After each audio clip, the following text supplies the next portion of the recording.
Salut! Hello people! Bienvenue au Super Show, une émission créée par les élèves pour les élèves. On a des défis, des discussions, des jeux et beaucoup plus. Alors préparez-vous pour un épisode rempli d'action. Sans plus tarder, bon visionnement!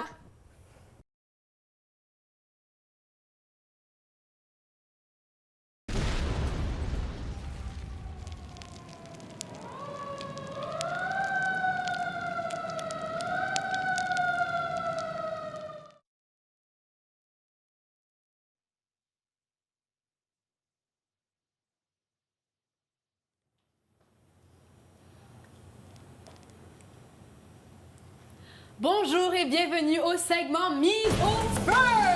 Mon nom c'est Maëva et je serai votre animatrice pour aujourd'hui. OK? Aujourd'hui, nous sommes avec l'équipe grise composée de Alexandre et Alexis. L'équipe grise, quelle est votre motivation en tant qu'équipe? L'argent, L'argent? le pouvoir, Wow! l'égalité. Moi, j'ai D'accord. dit je veux acheter une remise puis dormir dans la remise. Parce que 100 000, c'est pas assez pour une maison, man. OK, parfait. L'équipe orange, quelle est votre motivation pour gagner la partie? On veut pas être cramé encore. Oui. Ouais, parce qu'aux derniers épisodes, vous deux avez été crémés. Ouais, et moi je veux avoir la justice comme ça qu'il était cramé le plus que de tout le monde. Ouais, je sais, il y avait beaucoup de crème sur ta face. En effet. Donc, le segment d'aujourd'hui, de maintenant, s'appelle Mise au feu et voici les règles. 2 équipes de 2 joueurs s'affrontent. Dans chaque équipe, un joueur sera l'allumeur et l'autre le pompier. Le but du jeu est simple. Accumuler le plus de points en faisant deviner les bons mots sur une grille de 9 mots. À chaque tour, l'allumeur donne un seul indice en un mot. Son pompier a ensuite 15 secondes pour réfléchir, puis donner une seule réponse. Si la réponse est bonne, l'équipe gagne un point. Si elle est mauvaise, l'autre équipe peut tenter de voler le point. Mais attention, un mot caché sur la grille est le feu. Si une équipe le choisit, la partie se termine immédiatement. À la fin, l'équipe avec le plus de points remporte la partie. Et s'il y a égalité, on passe à une ronde de départage avec un mot secret. Les 2 équipes, êtes-vous prêts? Yes, sir! Parfait! Maintenant, je vais vous demander de chacun choisir un pompier et un allumeur. Toi, t'es Pendant que vous faites ça, laissez-moi vous dire que la catégorie d'aujourd'hui, c'est artiste noir. Donc, les pompiers, allez de ce côté et les allumeurs de ce côté.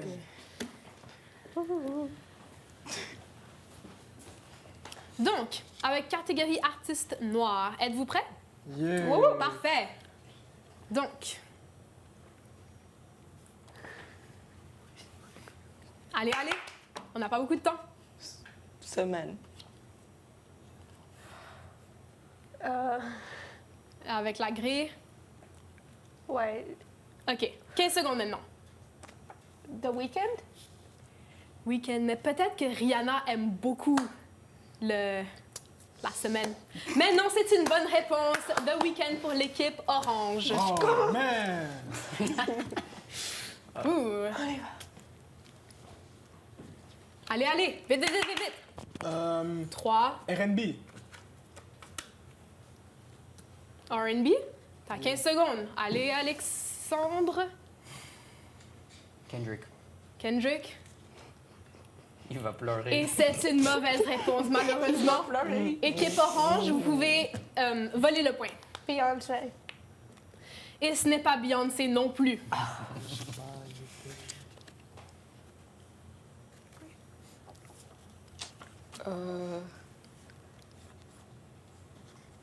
Allez. 3. Pop. Nicki Minaj? Et Nicki Elle est Minaj, c'était le mot de feu. Malheureusement, la ronde est finie. Mais c'est une bonne, réponse. C'est bien pour vous, parce que vous avez gagné!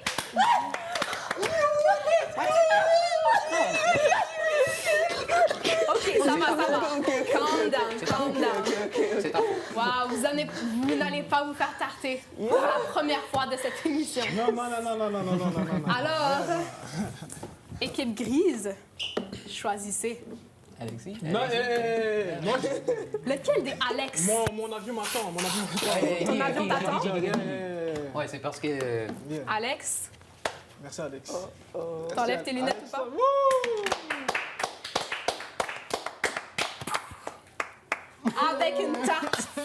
bâton dans la face. Joyeux Noël! Wow!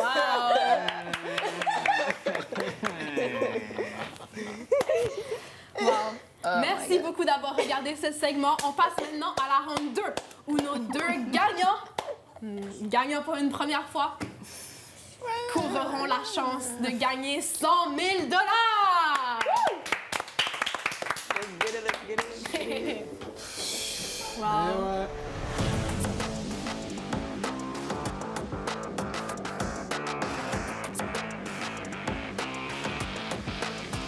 Bonjour et bienvenue au segment Mise au feu pour la ronde 2. Dans cette ronde, Sarah aura 60 secondes pour faire deviner 4 mots à Ragno. Êtes-vous prête? Oui. Parfait. Le 60 secondes commence maintenant. École. École. Transport. Bus scolaire. Ottawa. Ottawa. Ouh, ça c'est un peu Général. difficile. Général. Oh. Ontario. Ontario. Oublie pas les indices qu'elle a dit avant. Bus scolaire. Rouge. Rouge. Allez vite, vite, vite. Il jaune. vous reste 35 secondes. Bus. Ce n'est pas bus scolaire. Allez, allez, allez. Général. Comment ça? Oh, transport. Oui, mais plus, go. Transport. Transport. Vincent, public. Plusieurs. Plusieurs voitures. What? Mais vas-y. Devine. Il vous reste 15 secondes, moins de 15 voiture. secondes. Allez, Ragno. Transport public. Vas-y. 6. 6. 5 secondes, 3 Six secondes, ou- 2, 1. Et malheureusement, vous ne gagnez pas le gros chèque de 100 000 $. Mais au moins, vous ne vous êtes pas fait tarter. Et c'est ça qui compte. Yeah. Eh bien, malgré cette déception, merci d'avoir regardé ce segment. On vous rejoint maintenant pour le prochain segment.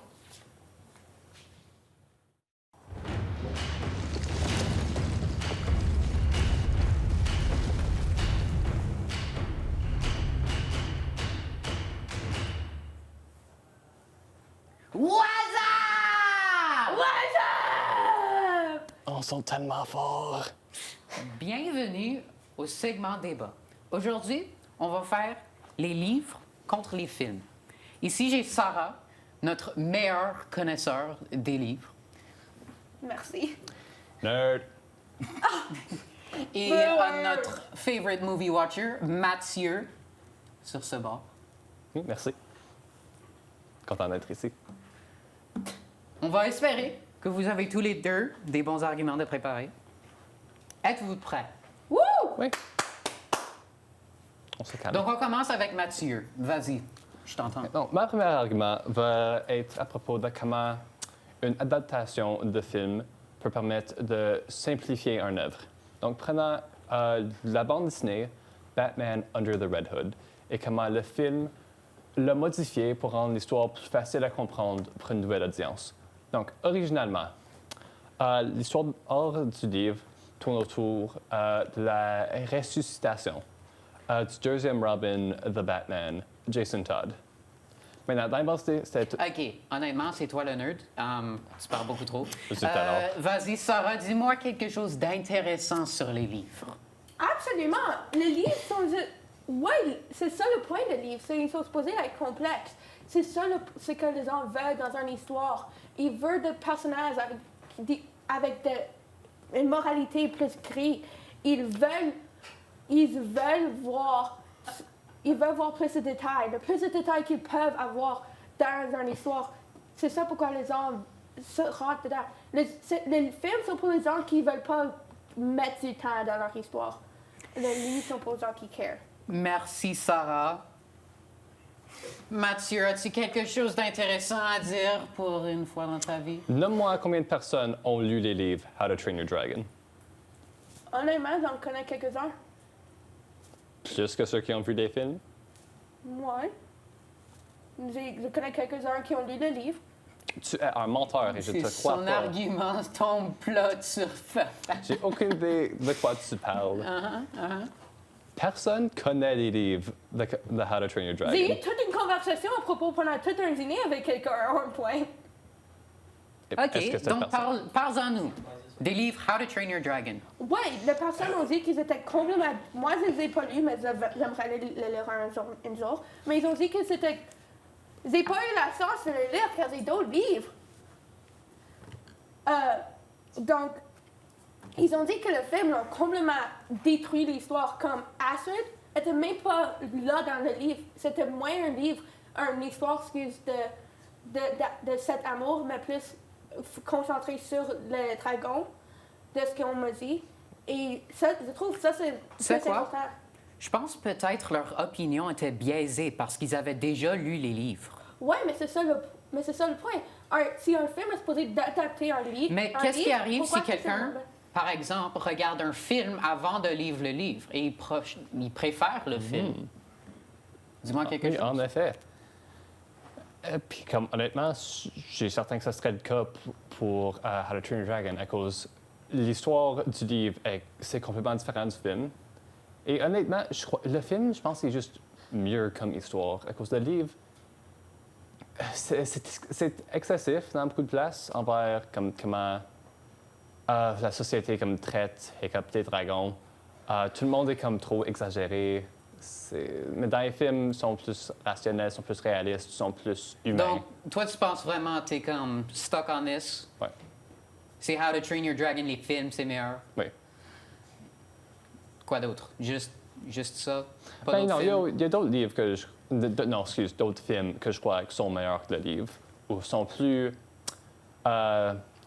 situés à notre génération par rapport au livre, comme Le Great Gatsby, par exemple. OK. Ça, c'est un grand Oh. exemple. Mais, OK. Oui, mais c'est un bon exemple. Oh, si vous Sarah? parlez de Great Gatsby! Oui. Ça a quelque chose à dire. Come on. Absolument! Le Great Gatsby, c'était littéralement, entièrement supposé d'être un livre. Le fait qu'il y avait une adaptation de film, fine, OK. Mais le livre, c'est elle le source. Oui. Le point entier de l'histoire, c'est que c'était écrit par le personnage principal Oui. pour deal avec tout ce qu'il a fait. C'est pas le même si on peut pas être dans les pensées des personnes. Oui, sauf que Nick. le film, il fait qu'on est quand même dans sa tête, on comprend ce qui se passe. Non. Et il fait une meilleure job. Non. Le film est juste mieux. That's enough. Vous avez tous les deux des bons et des vraiment ce qui arguments. Mais En effet. surtout des bons. Surtout des bons. Là, il faut que je décide qui avait les meilleurs arguments. C'est moi! Vous êtes tous les deux comme tellement... Oh my God. Bon, je vais aller avec celui celle qui avait des meilleurs arguments. Sarah, bravo, tu viens de gagner. Wow! Bravo. Pour toujours! Hey, dude. Ah boy. Je viens de me frapper, juge, comment? Non. Non. Merci beaucoup de nous avoir joints sur ce segment de débat. On vous voit à la prochaine. Merci.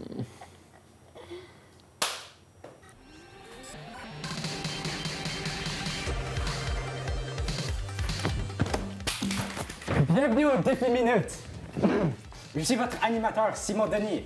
Et aujourd'hui, avec nous, comme concurrent, nous avons Alex. Hey, bonjour. Je suis ici pour gagner. Et ouais, je vais battre contre mon ami ici. Très bien. Et aussi avec nous comme concurrent, nous avons Mathieu. Comment Je allez-vous? suis ton ami.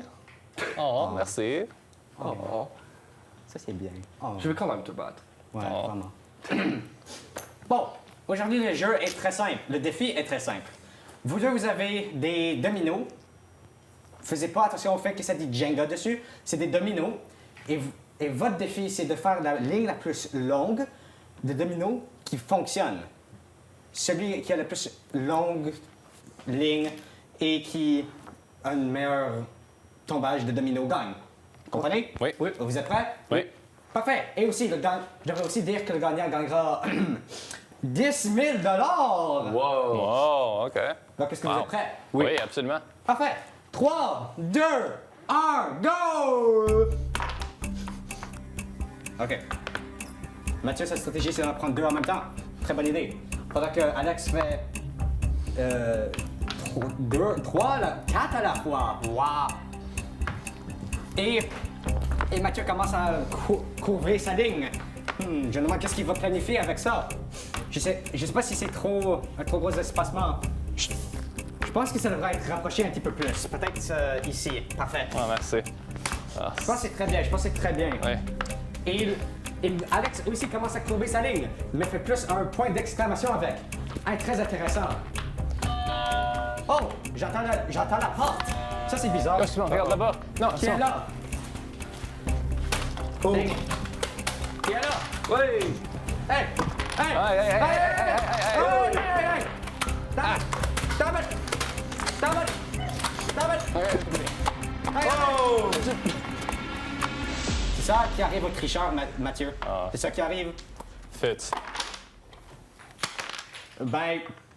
Ben, commencez à faire tomber votre tour, Ouais. I guess. Mathieu en premier.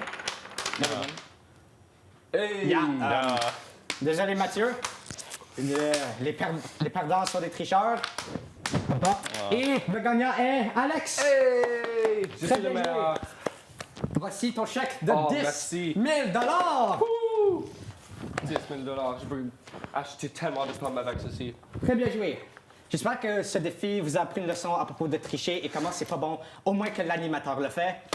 J'espère que vous avez apprécié ce défi et à la prochaine. On espère que vous appréciez cet épisode jusqu'à date, créé par nous, les élèves du Focus Media. Un petit rappel que cette émission est créée par la collaboration de TV Rogers. On se revoit à la fin.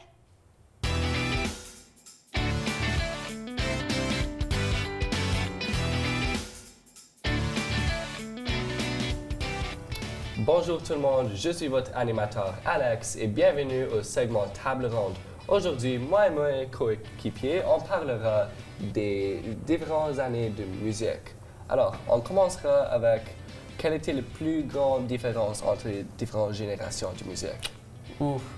Moi, comme 60-70, je dirais que le synthétiseur a vraiment changé tout après moi. Comme moi, j'étais dans les années où est-ce que c'était tout live audio avec des microphones. T'avais un microphone à côté de la guitare, t'avais un microphone à côté des drums, tout ça. So, avec le synthétiseur qui est venu après avec 80-90, je pense que ça a changé tout, right? Oui, comme il avait dit, les synthétiseurs étaient vraiment populaires dans les années 80 et 90. Et aussi, ils utilisaient des boîtes de rythme et aussi des ordinateurs pour que les sons soient plus électroniques. Et des nouveaux styles comme la pop et le hip-hop sont devenus plus populaires grâce à des artistes comme Michael Jackson, Madonna, Eminem, Britney Spears, Tupac et d'autres artistes aussi. Les instruments aussi, comme avant, il n'y avait pas comme ces instruments électroniques et tout. Et puis, ces dernières années ici, on utilise trop les électroniques et puis ça rend un autre goût à la chanson qu'avant qu'on avait avant. Et puis c'est vraiment un gros changement dans l'industrie de la musique. Et puis aussi il y a les streaming aussi. Genre avant on payait pour écouter de la musique, mais maintenant la musique est en ligne et puis Comment on peut trouver comme tout le monde peut partout? trouver de la C'est musique. ça, puis oui. son point sur les instruments live, ça me fait penser à, tu sais, comme tu penses à Sinatra, qui dans le recording booth, il utilise la trompette en même temps, puis maintenant c'est tout, tu fais le lyrics, puis là ensuite, tantôt tu fais tout, ça te donne un avantage, oui, mais ça enlève aussi à l'esprit, comme Jérémy avait dit. Oui, il y a aussi l'autotune aussi. Parce que Ouais. avant, il n'y en avait pas. Mais maintenant, les artistes, ils en utilisent. Il y en a partout. Tout le monde utilise. C'est ça. Car tout le monde utilise les ordi Ouais.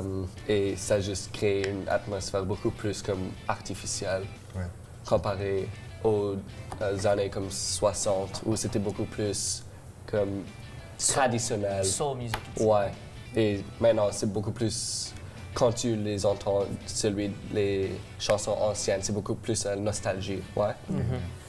Et comment pensez-vous que ces genres de musique ont été influencés par les cultures de ces années? Ouf. Moi, tu peux regarder à The Beatles, tu peux regarder à Frank Sinatra, tu peux regarder à Elvis, plein d'artistes légendaires maintenant. Puis tu peux voir que leurs sons sont utilisés même aujourd'hui dans peut-être des chansons de rap, ou est-ce que dans le background, comme les vocales de Elvis sont utilisées tellement dans le background de plusieurs chansons. Donc moi, je dirais que, tu sais, moi, les artistes de 60-70, on serait pas dans le même état de lyrics. Comme lui, Frank, il connaissait comment dire une histoire. Puis je pense que ça a amené beaucoup au rap. Yeah. Dans les années 80-90, la musique était vraiment très influencée par les rap dans la culture populaire, et aussi Tupac avait aidé le rap à rendre plus influent parce qu'il parlait à propos des sujets comme les inégalités et aussi la société. Et oui, ça c'est...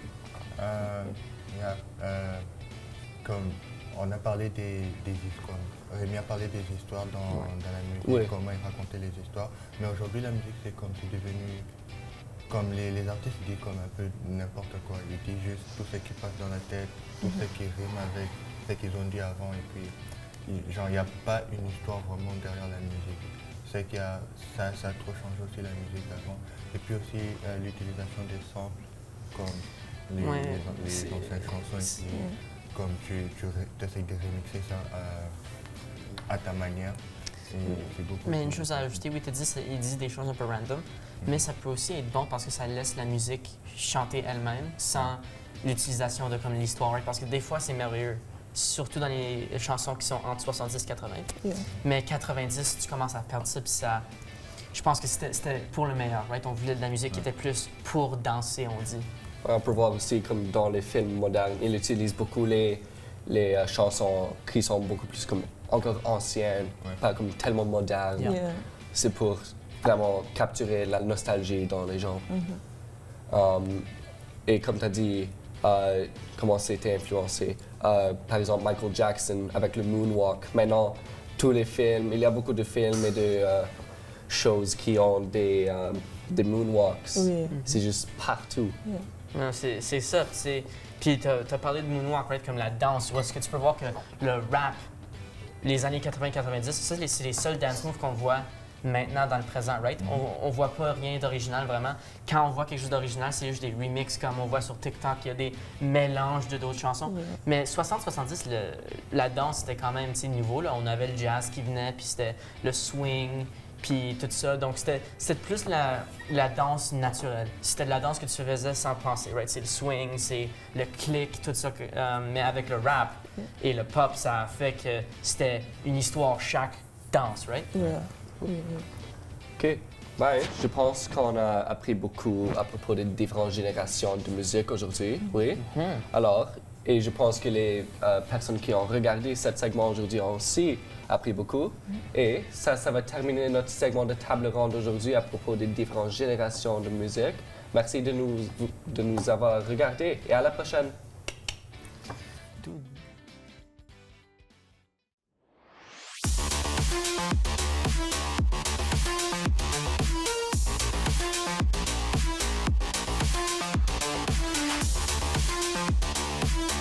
Bonjour et bienvenue à Switch Up, où les élèves du Focus Media vont compétitionner dans un tournoi de Mario Kart pour le prix ultime, le Bragging Rights. Oui, pas besoin de préciser quand on sait tous que Mario Kart c'est la place pour la compétition. Donc, aujourd'hui, on a Ava et Alex. Moi, c'est Sarah.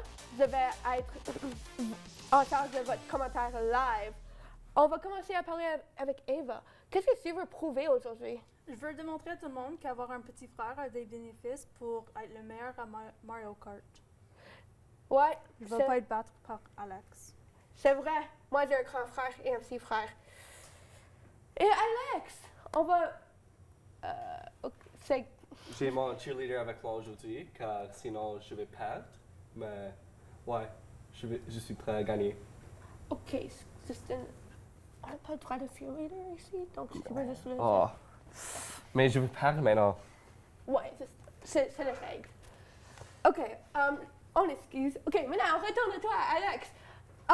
Qu'est-ce que tu veux prouver aujourd'hui? Je veux prouver que de ne pas avoir un frère va me bénéficier pour que je peux gagner contre Eva. OK, alors deux vues complètement opposées, on va voir qui a raison. Êtes-vous prête à jouer? Oui. Merci. Dans 3, 2, 1, go! On a Eva dans le lead. C'est un gars qui frappe le mur.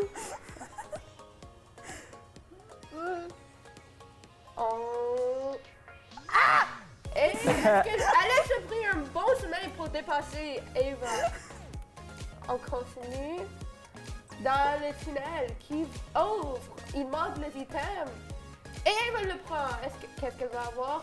Elle a la carcasse rouge. Est-ce qu'elle va l'utiliser? Elle l'utilise un peu trop tôt. Mais ça fonctionne! Mais est-ce qu'elle va pouvoir l'utiliser pour dépasser? Et oui, elle dépasse Alex. Bonne jeu. On continue. Est-ce qu'on arrive? On est dans l'eau pour Eva. Est-ce que ça c'est une bonne stratégie? Est-ce que ça va fonctionner par contre? Elle reste en avance un peu peut-être. Et on est au deuxième lap. Et le carcasse rouge manque Eva. Et manque Alex. Oh my god. Eva continue à frapper le petit bonhomme. Fais-en aussi, Eva, s'il te plaît. Je m'excuse. Hey! Il y a tellement de bonhommes! Fais-en aussi! Arrête, c'est pas gentil. Et on est dans le tunnel pour Eva et Alex rentre dans le tunnel. Va-t'en. On peut pas voir Eva. On peut voir Eva sur l'écran d'Alex. Est-ce que ça veut dire qu'il va pouvoir la dépasser? Et le carcasse rouge attrape et il dépasse Eva. On va voir comment ça va. Il est dans Knife qui donne Eva un chance de dépasser. On continue. Qui va gagner? Et on est dans l'eau pour Eva, mais Alex évite l'eau. Qu'est-ce que ça va faire pour la stratégie? Mais il rentre dans l'eau de n'importe façon. Mais Eva est toujours dans le lead. Entrer dans cette troisième lap. Pendant que Alex est en train d'avoir la difficulté à arriver à ce point. Mais il commence au troisième lap. Eva, le carcasse rouge, est-ce qu'elle va avoir une chance de les utiliser? On la voit sur l'écran d'Alex. Est-ce qu'il va la dépasser?